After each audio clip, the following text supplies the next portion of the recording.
Hello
everyone, I am सुगम। Welcome back. तो कैसे हो आप सब? आई होप आप सब अच्छे होगी।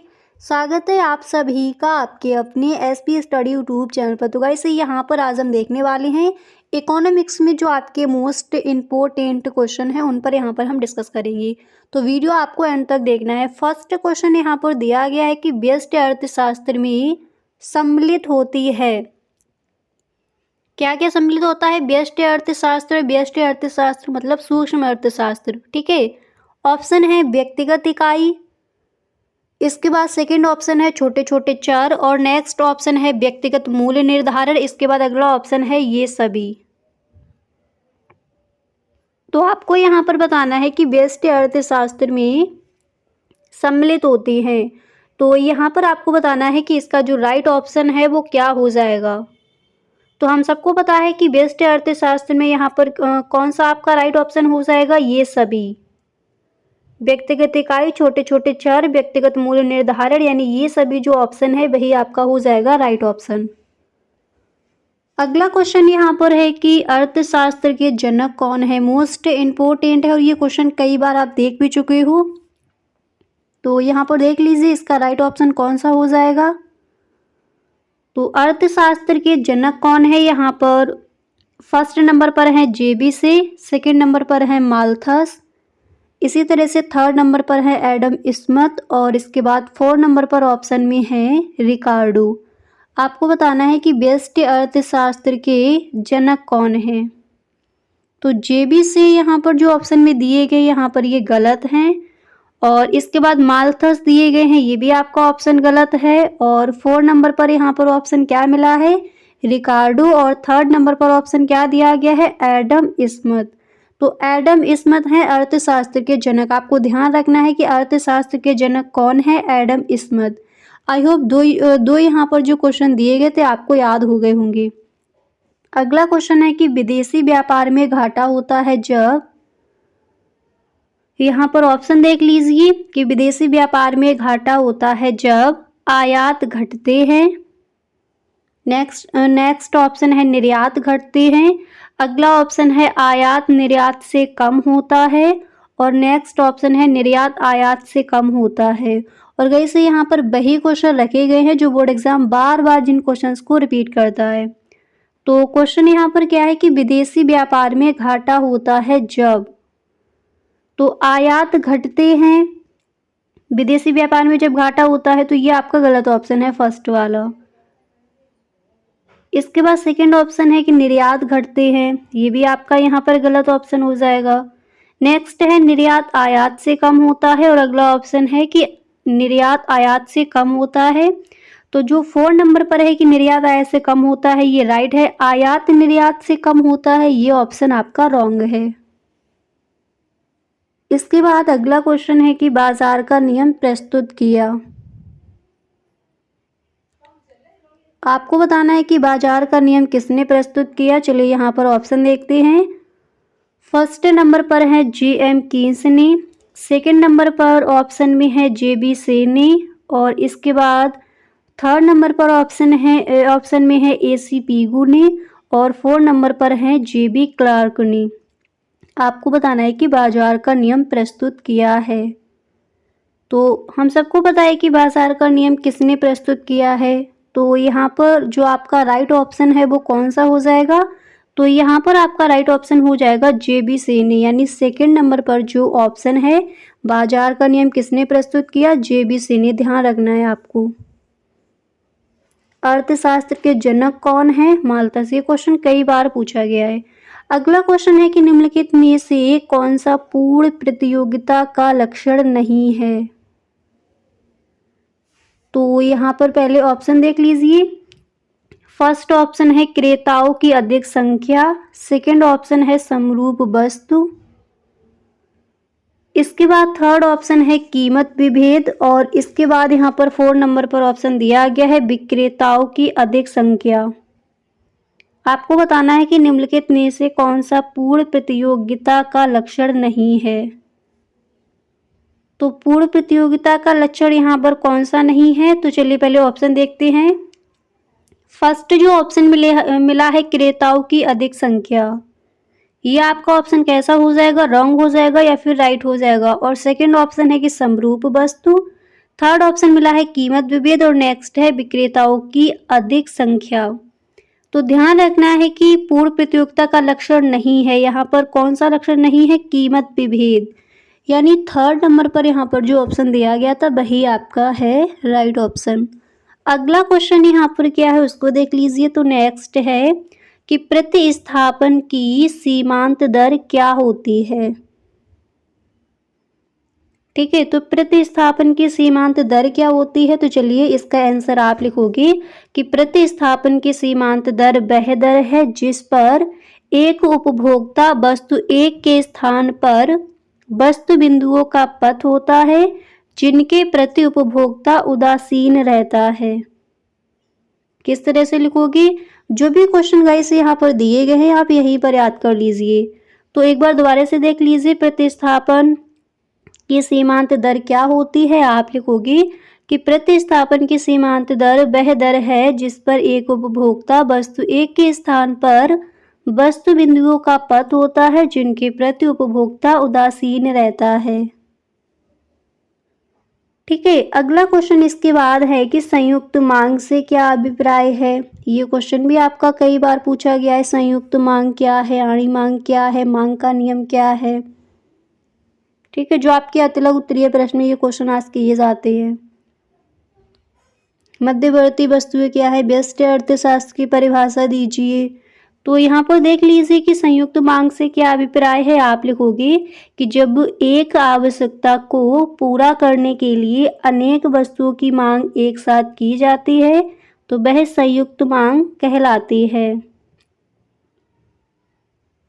ठीक है, और अगर आपको इसका जैसे एग्जाम्पल लेना हो तो आप लिख सकते हो, जैसे गाइस आप लिख सकते हो गेंद और बल्ला। ठीक है, तो संयुक्त मांग से क्या अभिप्राय है? तो आप क्या लिखोगे कि जब एक आवश्यकता को पूरा करने के लिए अनेक वस्तुओं की मांग एक साथ की जाती है तो वो संयुक्त मांग कहलाती है। ठीक है, इसमें आप मोटर और पेट्रोल इसको भी ऐड कर लीजिए। अगला क्वेश्चन है कि परोक्ष किसे कहते हैं? मोस्ट इम्पोर्टेंट है, अतिलघु उत्तरीय प्रश्न में क्वेश्चन कई बार आस्क किया गया है। तो देख लीजिएगा इस परोक्ष किसे कहते हैं? परोक्ष या फिर अप्रत्यक्ष कर। तो आप लिखोगे कि जब कर भुगतान में कर भार तथा कर दायित्व अलग अलग व्यक्तियों पर पड़ता है तो उसे अप्रत्यक्ष कर कहा जाता है, जैसे वस्तु एवं सेवा। तो परोक्ष किसे कहते हैं? क्या लिखोगे कि जब कर भुगतान में कर भार तथा कर दायित्व अलग अलग व्यक्तियों पर पड़ता है तो उसे हम अप्रत्यक्ष कर कहते हैं, अप्रत्यक्ष कर कहा जाता है, जैसे वस्तु एवं सेवा। इसी तरह से यहाँ पर अगला क्वेश्चन क्या दिया गया उसको देख लीजिए। नेक्स्ट है कि राजस्व घाटा क्या है? तो राजस्व घाटा क्या है? राजस्व घाटा की एक व्यवस्थित परिभाषा क्या हो जाएगी? आप लिखोगे कि राजस्व घाटा कुल व्यय यानी राजस्व प्लस पूंजीगत। राजस्व घाटा कुल व्यय की उधार कुल प्राप्तियों, जैसे राजस्व प्लस उधार छोड़कर पूंजीगत प्राप्तियों पर अधिकता है। तो राजस्व घाटा क्या है? आप क्या लिखोगे? आप लिखोगे कि राजस्व घाटा कुल व्यय की उधार कुल प्राप्तियों पर अधिकता है। ठीक है। इस तरह से आप इसका आंसर लिख कर आओगे कि राजस्व घाटा क्या है। और ये क्वेश्चन गाइस कई बार पूछा भी गया है, तो इसकी जो परिभाषा है अच्छे से आपको तैयार कर लेनी है। तो आपने देख लिया राजस्व घाटा क्या है। इसी तरह से यहाँ पर नेक्स्ट क्वेश्चन क्या है उसको देख लीजिए। अगला प्रश्न है कि मांग से आप क्या समझते हैं। तो मांग का नियम क्या है, मांग से आप क्या समझते हैं, ये भी आपके मोस्ट इम्पोर्टेंट है क्वेश्चन। तो इसमें आप लिखोगे किसी दी हुई कीमत पर किसी वस्तु की मांग उस वस्तु की वह मात्रा है जो उस कीमत पर एक निश्चित समय पर खरीदी जाएगी। क्या लिखोगे, किसी दी हुई कीमत पर किसी वस्तु की मांग उस वस्तु की वह मात्रा है जो उस कीमत पर एक निश्चित समय पर खरीदी जाएगी, वही हमारा कहलाएगा मांग का नियम। ठीक है। तो यहाँ पर क्या पूछा गया कि मांग से आप क्या समझते हैं, मांग का नियम क्या है उसको भी आपको देख लेना है, वो भी आपका मोस्ट इम्पोर्टेंट है। इसी के साथ मध्यवर्ती वस्तुएं क्या है और निम्न स्तरीय वस्तुएं क्या है, ये भी आपका इम्पोर्टेंट है क्वेश्चन। इसके बाद अगला क्वेश्चन यहाँ पर दिया गया कि चालू खाते की मदें बताइए। तो चालू खाते की मदें बताइए, इसमें आप लिखोगे कि चालू खाते के अंतर्गत उन सभी लेन देनों को सम्मिलित करते हैं जो वर्तमान वस्तुओं व सेवाओं के आयात निर्यात के लिए किए जाते हैं। आप क्या लिखोगे कि चालू खाते के अंतर्गत उन सभी लेन देनों को सम्मिलित करते हैं जो वर्तमान वस्तुओं व सेवाओं के आयात निर्यात के लिए किए जाते हैं। फर्स्ट यहाँ पर आप लिखोगे कि दृश्य वस्तुओं का आयात व निर्यात, और सेकंड यहाँ पर आपको लिखना है अदृश्य मदें। ठीक है। तो चालू खाते की मदें बताइए, इस क्वेश्चन का आंसर आप इस तरह से लिखोगे। इसके बाद यहाँ पर अगला क्वेश्चन क्या दिया गया है, नेक्स्ट क्वेश्चन आपका कौन सा इम्पोर्टेंट है, चलिए उसको देख लेते हैं। तो अगला क्वेश्चन आपको भी पता है मोस्ट इम्पोर्टेंट है कि समष्टि अर्थशास्त्र को परिभाषित कीजिए। तो देखिए समष्टि अर्थशास्त्र क्या है, इसको परिभाषित कीजिए। आप लिखोगे कि समष्टि यानी सूक्ष्म अर्थशास्त्र आर्थिक विश्लेषण की वह शाखा है जो संपूर्ण अर्थव्यवस्था अथवा इकाइयों समूह का अध्ययन करती है, जैसे कुल आय, कुल बचत, कुल विनियोग आदि। क्या लिखोगे आप कि समष्टि अर्थशास्त्र को परिभाषित कीजिए। आप परिभाषा में लिखोगे कि समष्टि अर्थशास्त्र आर्थिक विश्लेषण की वह शाखा है जो संपूर्ण अर्थव्यवस्था अथवा इकाइयों समूह का अध्ययन करती है, जैसे कुल आय, कुल बचत, कुल विनियोग। ठीक है। तो ये सब किसके अंतर्गत आएंगे, समष्टि अर्थशास्त्र के अंतर्गत। तो आई होप गाइस आपने यहाँ पर आपको समझ आ गया होगा कि समष्टि अर्थशास्त्र क्या है, इसकी परिभाषा वहाँ पर आप किस तरह से लिख कर आओगे और समष्टि अर्थशास्त्र के अंतर्गत क्या क्या आता है। इसके बाद अगला क्वेश्चन मोस्ट इम्पोर्टेंट है कि उत्पादन फलन की संकल्पना को समझाइए। उत्पादन फलन की संकल्पना क्या है, इसको समझाइए। तो देख लीजिए आप वहाँ पर लिखोगे कि किसी फर्म के उत्पादनों एवं उपादानों के फलनात्मक संबंध को उत्पादन फलन कहते हैं। फिर आपको लिखना है कि उत्पादन फलन बताता है कि एक दिए तकनीकी ज्ञान तथा प्रबंधकीय क्षमता की सहायता से उत्पादक द्वारा उत्पादों के विभिन्न संयोगों से उत्पाद की अधिकतम मात्रा किस प्रकार की जाती है और इसमें मूल्यों का समावेश नहीं होता। तो उत्पादन फलन की संकल्पना को समझाइए। तो ये जो आपका क्वेश्चन है इसका आंसर वहाँ पर आप इस तरह से लिख कर आओगे। क्लियर। तो किस तरह से आपको लिखना है एक बार दोबारा से देख लीजिए। आप लिखोगे किसी फर्म के उत्पादनों एवं उपादानों के फलनात्मक संबंध को उत्पादन फलन कहते हैं, और फिर इसके आगे जो यहाँ पर दिया गया है इस तरह से वहाँ पर आपको लिखना है। इसके बाद गाइस अगला क्वेश्चन क्या है उसको देख लेते हैं। तो नेक्स्ट क्वेश्चन आप देख सकते हो दिया गया है प्राइस लाइन क्या है, कीमत रेखा किसे कहते हैं। ये क्वेश्चन भी कई बार पूछा गया है। तो कीमत रेखा हम किसे कहते हैं, आप लिखोगे कि कीमत रेखा वह रेखा है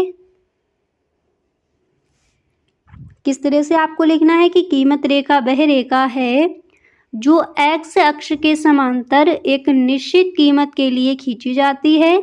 यह फर्म के मांग वक्र को प्रदर्शित करती है। यह बाजार कीमत तथा फर्म के उत्पाद के संबंध को दर्शाती है। और फिर आपको लिखना है कि सभी फर्मों को इस रेखा का सामना करना पड़ता है। इसके बाद एक आपको नीचे ब्रैकेट बनाना है और इसमें इसका फॉर्मूला इस तरह से लिखना है कि कीमत रेखा बराबर AR बराबर MR बराबर प्राइस। तो कीमत रेखा हम किसे कहते हैं, इस तरह से वहाँ पर आप लिख कर आओगे। और ये क्वेश्चन गाइस आप कई बार देख भी चुके हो। कीमत रेखा क्या है, उत्पादन फलन को समझाइए, उसको भी आप देख चुके हो। मध्यवर्ती वस्तुएं क्या हैं, समष्टि अर्थशास्त्र व्यष्टि अर्थशास्त्र में क्या अंतर है, इस क्वेश्चन को भी आप कई बार देख चुके हो। तो गाइस जो आपके मोस्ट इम्पोर्टेंट क्वेश्चन है वही क्वेश्चन हर वीडियो में आपको बताए जाते हैं। तो इकोनॉमिक्स में अगर आप फुल मार्क्स लाना चाहते हो तो जो भी वीडियो इकोनॉमिक्स के यहाँ पर दी गई है आप चैनल पर जाकर सारी वीडियोस ज़रूर देख लें। ठीक है, आपका अलग प्लेलिस्ट बना है, उसको आप ज़रूर चेक कर ले। वहाँ पर आपको आइडिया लग जाएगा कि किस तरह से बोर्ड एग्जाम क्वेश्चन वहाँ पर आस्क करता है। अगला क्वेश्चन है कि पूर्ति तथा स्टॉक में क्या अंतर है। ये भी आप देखना कई बार पूछा गया है। तो पूर्ति तथा स्टॉक में क्या अंतर है, आप लिखोगे कि किसी वस्तु का स्टॉक वस्तु की कुल मात्रा को बताता है जो कि किसी समय विशेष पर बाजार में उपलब्ध है। और फिर आप लिखोगे जबकि पूर्ति स्टॉक का वह भाग है जो विक्रेता एक निश्चित समय में एक निश्चित कीमत पर बेचने को तैयार है। ठीक है, पूर्ति तथा स्टॉक में क्या अंतर है, तो किस तरह से लिखोगे, किसी वस्तु का स्टॉक वस्तु की कुल मात्रा को बताता है जो कि किसी समय विशेष पर बाजार में उपलब्ध है।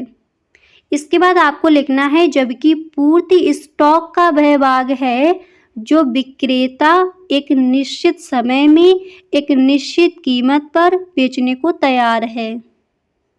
आई होप आपको क्लियर हो गया होगा पूर्ति क्या है, पूर्ति तथा स्टॉक में क्या अंतर है। इसके बाद यहाँ पर नेक्स्ट क्वेश्चन आप देख सकते हो, दिया गया है कि मुद्रा की पूर्ति के अंतर्गत क्या क्या सम्मिलित किया जाता है। ठीक है, क्वेश्चन क्या है कि मुद्रा की पूर्ति के अंतर्गत क्या क्या सम्मिलित किया जाता है। तो आप लिखोगे कि केंद्रीय बैंक द्वारा निर्गमित विभिन्न मूल्यों की पत्र मुद्रा की कुल राशि, सरकार द्वारा निर्मित 1 रुपए के नोट व सिक्कों की कुल मात्रा। और इसके बाद यहाँ पर आपको नेक्स्ट पॉइंट क्या लिखना है कि बैंकों की मांग जमाई, बैंकों की मांग जमाई। तो क्वेश्चन यहाँ पर था कि मुद्रा की पूर्ति के अंतर्गत क्या क्या सम्मिलित किया जाता है। तो इस तरह से आप इस क्वेश्चन के आंसर, ये जो क्वेश्चन है इस क्वेश्चन का आंसर वहाँ पर आप इस तरह से लिख कर आओगे कि केंद्रीय बैंक द्वारा निर्गमित विभिन्न मूल्यों की पत्र मुद्रा की कुल राशि, सरकार द्वारा निर्गमित 1 रुपए के नोट व सिक्कों की कुल मात्रा और बैंकों की मांग जमाई। ठीक है, तो मुद्रा की पूर्ति के अंतर्गत क्या क्या सम्मिलित किया जाता है यहाँ पर आपने देख लिया। इसके बाद गाइस अगला क्वेश्चन क्या है उसको देख लीजिए। तो नेक्स्ट है कि उच्च शक्ति मुद्रा क्या होती है। तो उच्च शक्ति मुद्रा क्या होती है, आप लिखोगे उच्च शक्ति मुद्रा देश की मौद्रिक सत्ता की कुल देयताओं को स्पष्ट करती है। इसके बाद आप लिखोगे कि इसमें जनता के पास चलन अर्थात करेंसी नोट तथा भारतीय रिजर्व बैंक के पास सरकार तथा व्यापारिक बैंकों की जमाएं आर सम्मिलित होती हैं। तो उच्च शक्ति मुद्रा क्या होती है, उच्च शक्ति मुद्रा हम किसे कहते हैं, इस तरह से आपको लिखना है। और नीचे ब्रैकेट बनाकर आप लिखोगे अर्थात H बराबर C+R।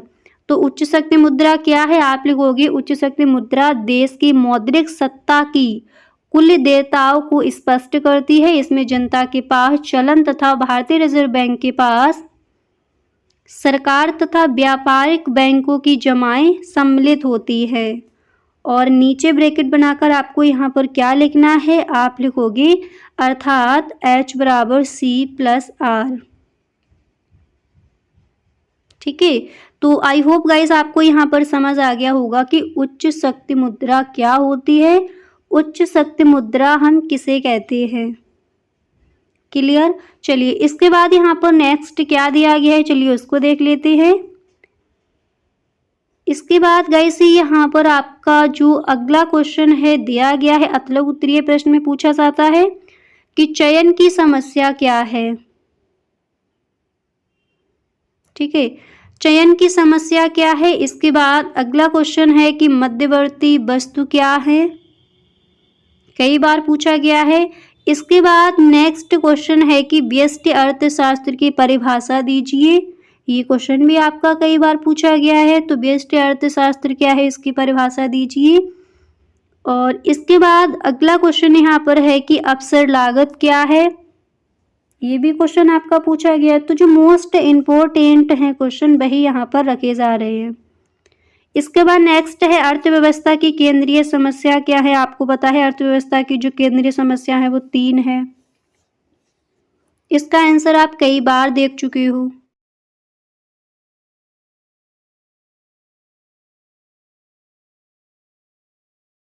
क्वेश्चन यहाँ पर दिया गया है कि निम्नलिखित में से कौन सा पूर्ण प्रतियोगिता का लक्षण नहीं है।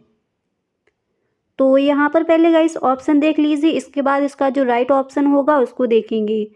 फर्स्ट ऑप्शन यहाँ पर दिया गया है कि क्रेताओं की अधिक संख्या। सेकंड ऑप्शन है कि समरूप वस्तु। इसके बाद नेक्स्ट ऑप्शन है कीमत विभेद। इसके बाद अगला ऑप्शन है विक्रेताओं की अधिक संख्या। आपको बताना है निम्नलिखित में से कौन सा पूर्ण प्रतियोगिता का लक्षण नहीं है। तो पूर्ण प्रतियोगिता का लक्षण कौन सा नहीं है, यहाँ पर आपका जो राइट ऑप्शन है वो कौन सा हो जाएगा। तो फर्स्ट नंबर पर आपको क्या ऑप्शन मिला है, क्रेताओं की अधिक संख्या, ये आपका रॉन्ग है। राइट ऑप्शन हो जाएगा कीमत विभेद। ठीक है, इसके बाद यहाँ पर अगला क्वेश्चन देख लीजिए। तो नेक्स्ट है कि बंद अर्थव्यवस्था से क्या तात्पर्य है। तो बंद अर्थव्यवस्था से क्या तात्पर्य है, यहाँ पर इसका आंसर क्या हो जाएगा उसको देख लीजिए। तो बंद अर्थव्यवस्था क्या है, आप लिखोगे कि बंद अर्थव्यवस्था वह अर्थव्यवस्था है जिसका किसी अन्य देश के साथ आर्थिक संबंध नहीं है। ऐसे देश में ना आयात होते हैं और ना ही निर्यात। ठीक है, तो बंद अर्थव्यवस्था हम किसे कहेंगे। और पूछा जाता है कि भारत की अर्थव्यवस्था एक कैसी अर्थव्यवस्था है।